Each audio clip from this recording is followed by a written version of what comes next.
Hey everybody, just want to get in here and make a video about this 2006 Dodge Ram 1500.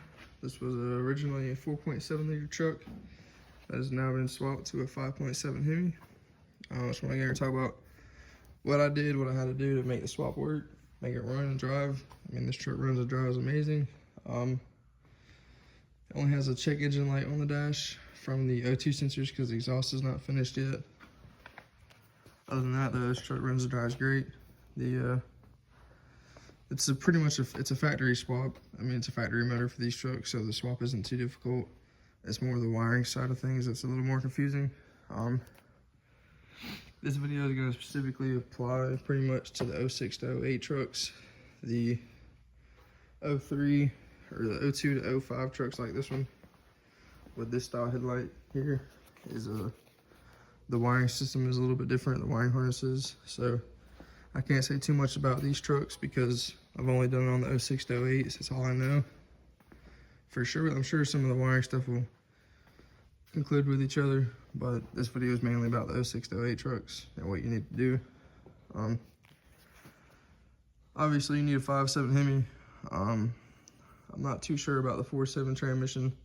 I had a parts truck with a 5.7 in it. That's where this motor came from, and the transmission. I pulled the transmission from the Hemi as well. I'm pretty sure the 4.7 trans will bolt up. You just need a different flywheel and a torque converter. I'm pretty sure. Don't quote me on that. Not too positive. But I had the parts truck with the transmission, so I just used the stock transmission from the 5.7 truck. That seems to be working good. No problems there. I'm gonna start with obviously you're gonna have the motor out of your truck when you're doing the swap from the 4.7. 4.7 isn't too bad to pull out. These motors really aren't that bad to pull out in general, especially the 5.7. Intake's got to come off, obviously, exhaust. Most of this stuff's got to come off. I usually pull out everything here. The radiator support, radiator condenser, all that comes out fairly easily. And then it's really easy to get the motor and everything. Let's take the motor out. I'll pull the bumpers off because my cherry picker does not reach the motor with the bumper on. It's too far. Other than that, though, these motors are rather simple to pull out. Some things you will need before we get into the wiring. I use this evap system off of the 5.7 truck. 4.7 one is different. There is going to be it's either 3 or 4 evap gas line hoses that come from the back of the truck on the 4.7, and the 5.7 truck uses one less than that. I can't remember if it's 2 or 3 or 3 and 4, but the evap system is a little bit different on the 4.7 and 5.7 trucks. However, we just have that one extra hose open. Not too sure what it's for. Seems to be alright, so we're just gonna leave it like that. More than likely might cap it off. We'll figure that out eventually, but for right now it's running, it's driving, no issues. So everything plugs in right there, or everything goes in how it came out with the 4.7. This whole system right here with the plug and everything. One of these lines go back up to the intake manifold right next to the brake booster line. You're gonna need the 5.7 fuel line. The 4.7 one is different, but they undo. So they come off of the fuel rail right here, they run down a little bit, and there's another connect that's a little bit smaller than the fuel rail that you can undo and just pull it out. It's swapped right over to the 5.7 one. Pull the 4.7 one out, put the 5.7 one in, no issues there. Power steering pump. Power steering pump from the 4.7 will bolt onto the 5.7, but it will throw the pulley out of alignment. You do need the 5.7 power steering pump. Like I said, it just throws the belt out of alignment, even though it bolts up. It's kind of stupid, but it is what it is. This AC line right here, this one and this one is gonna need to be swapped over because the AC compressor sits on this side for the 4.7. They're swapped around. So you will need that 5.7 AC line. Condenser radiator that I have is all from the 5.7 truck because I have a 5.7 parts truck, so it just made it easier. So I just swapped everything. I'm pretty sure the 4.7 radiator and condenser will work though. However, I just opted to go with the 5.7 one I had. Made it easier. Trying to figure out what else before we get into the wiring. Transmission cross member I had to change to the 5.7 one. Can't remember why that was. I think it had a 4-bolt and 3 versus a 3-bolt mount. Can't remember there. Brake booster line you're gonna need from the 5.7. Yeah, I guess we can get to the wiring now. That's mainly the hard parts, or the physical parts you're gonna need. Obviously the 5.7 trans, power steering pump, fuel line, evap system, headers obviously. Yeah. You're gonna need this as well, but it usually comes with your 5.7 motor. Goes to the intake to the EGR system. The heater hoses from the 4.7 worked on the 5.7, so no issues there. I'm trying to figure out what else. That should be it for all the physical parts, other than, of course, the motor and trans, but yeah. I'm gonna start with the wiring now. The wiring, I had to swap over so there's a couple different ways you can do the wiring. The way I did the wiring was I just took everything from the 5.7 truck. The engine harness, obviously that goes on the 5.7, and then the engine bay harness, which is this thick wires that runs around the whole engine bay right there. And then, so I tried it like that. It didn't want to start. I had the truck together. I had everything how it should be. It would not start. I had the engine bay from the 5.7, or the engine bay wiring harness, and the engine harness from the 5.7 plugged into the 4.7 dash harness and the 4.7 chassis harness. The truck would not start. Fuel pump came on and everything. Brake lights worked. So I know the chassis harness was the same. However, I did have to swap over the dash harness from the 5.7, so I did have to pull both dashes out of the trucks, but the dashes really are not that hard to pull out. I'm pretty sure you can just change a couple pins on the connector down there. I'll show you. Somebody said they did that one time. I didn't really want to go with that, so I just swapped the whole dash. Like I said, it isn't too hard to pull a dash out. If you've done it before, you can have it out in about an hour, maybe an hour and a half. But yeah, so motor, trans, a couple other parts there. Engine bay wiring harness, 5.7 engine harness, and then the 5.7 dash harness. Like I said, I'm pretty sure there's a couple different ways you can do this. You don't have to do it like I did it. I had a parts truck, so it just made sense. The easiest and cheapest way, not easiest, but the cheapest way without buying anything special was to just swap over everything to the 5.7. I want to talk about this connector down here for a second. This big connector right here that goes to the chassis harness right here. So on the 4.7, let me see if I can find the other one real quick actually. I'll show you exactly what I'm talking about.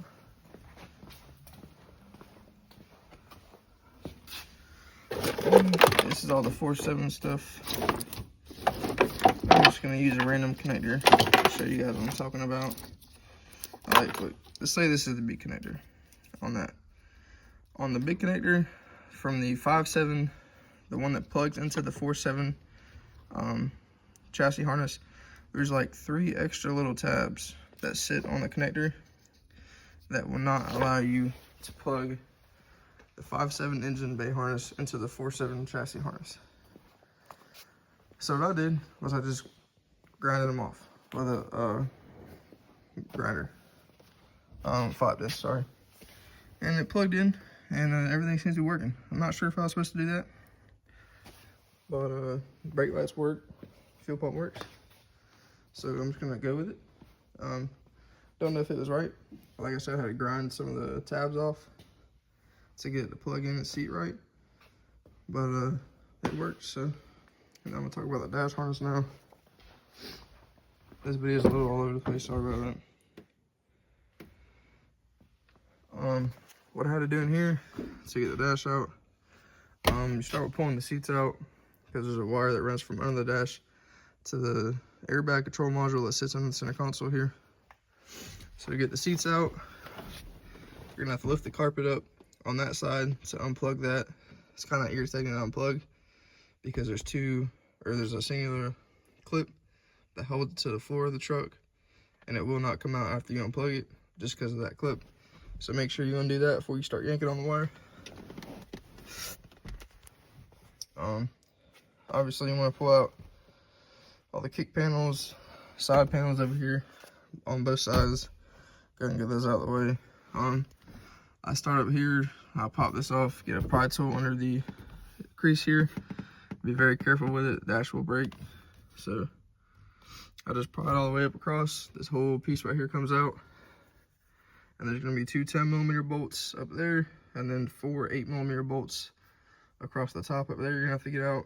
Then there's gonna be two 10mm bolts under these tabs right here you're gonna have to pull out. One connector underneath this on both sides, so you get both those out.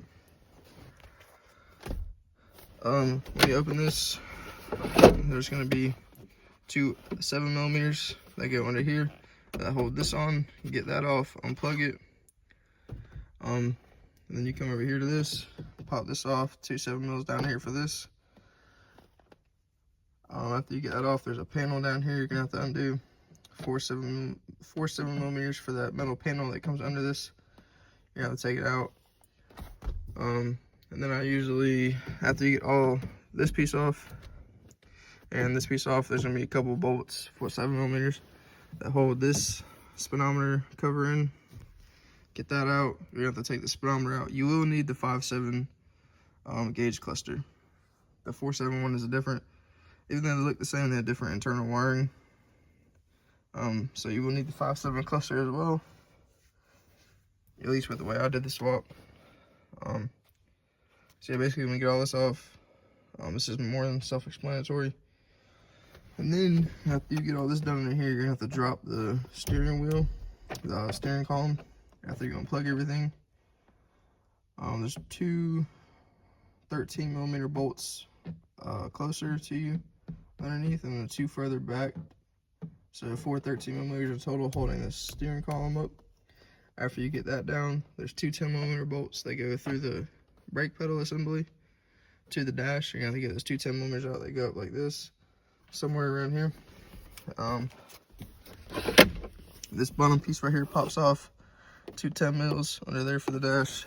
And then after you get all this off, there's 3 13mm across the top here, or across the side here, that go into the dash. And then two on the side, the same way as this side, but then there's gonna be one 13mm that goes underneath the glove box there and goes into the side of the dash, into the frame, or the cab, whatever you're gonna call it. And then after that, dash pretty much comes out. Like I said, have the seats out, just folds over, pull it out. I kept the 4.7 dash because it was in better condition, so I swapped the wiring from the 5.7 dash to the 4.7 dash. It wasn't too bad.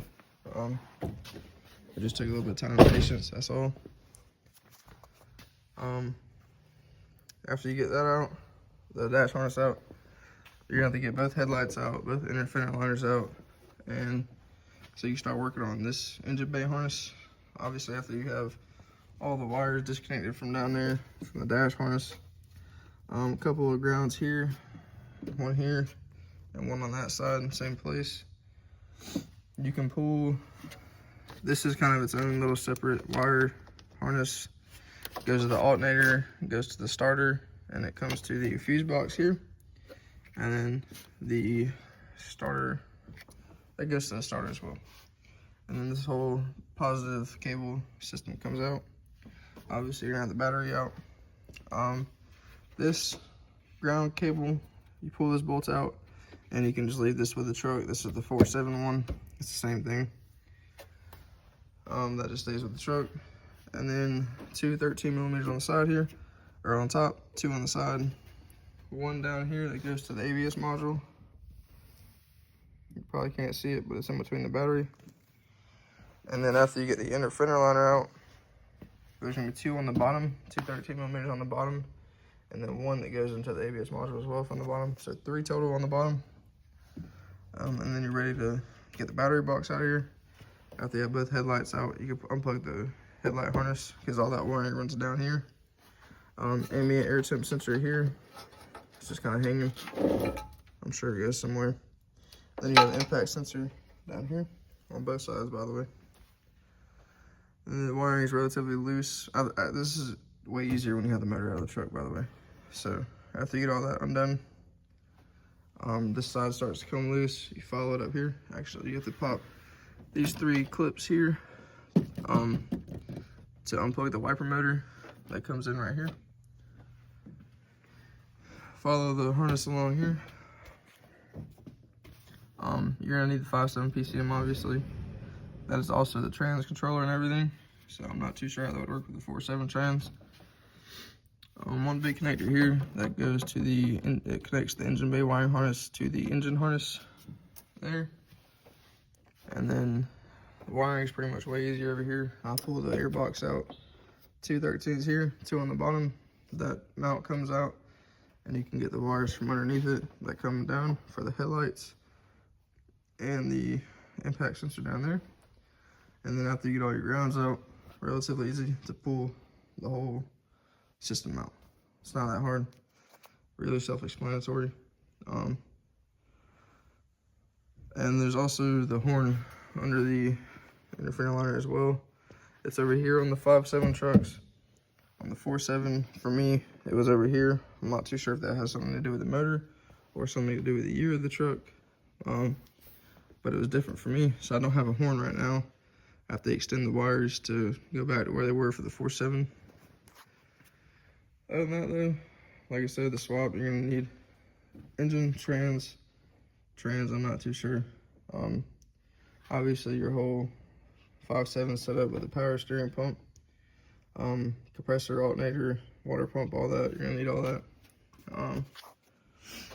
Power steering pump, evap system, fuel line, AC lines, 4.7 heater hoses work. Yeah, I'm pretty much talking back over myself here. Trying to think of pretty much everything I had to do. Oh yeah, the 4.7 was a drive-by cable, and then the 5.7 I have is a drive-by wire. So I had to swap the pedal assembly over to the drive-by cable throttle pedal with the plug. Relatively easy. 2 13 millimeters holding the gas pedal on. You don't have to swap the whole assembly or anything like that. Just the throttle pedal. Other than that though, pretty much good to go. I'm sure there's a couple things I'm missing. I'm just trying to make a quick video explaining to you guys how I did it. I'm into the truck less than $2 grand. I paid $800 for the 5.7 parts truck. The engine was knocking, so when I pulled it out, I pulled the pan off, and it needed a crank because the rod bearing on number 8 spun. So I had to get rod bearings, a crank, and a gasket kit, some fluids and all that. Into the truck less than $2 grand. Thing came out to about $1,700 total, and I still have the 4.7 engine and trans that I can sell, make a little bit of money back. Other than that though, the swap went relatively easy, mainly because I had a parts truck, like I've said a million times. I think the parts truck is the way to go when swapping these trucks, instead of trying to run to the junkyard a couple hundred times and piece together something. I'm sure you can find a no title 5.7 Hemi that runs for around $800 to $1,000 depending on the condition. But yeah, it wasn't too bad. The wiring is really confusing if you don't know what you're doing. Like I said, I had the 4.7 dash harness with the 5.7 engine bay harness. Would not start. Did not want to start. Would not turn the key. Wouldn't do anything. So had to swap the dash harness. Had to swap the engine bay harness. And of course the 5.7 engine harness. Other than that though, probably gonna end the video here. I'm gonna make another quick video on this truck. About to put some lower and spindles on it. Other than that though, this truck is done and dusted. All I gotta do on this truck now is lower it. If you guys wanna see the axle flip process and the spindle process I'm about to do on this truck, they'll probably be up here soon. But other than that, I'm in this video here, guys. Thank you for watching.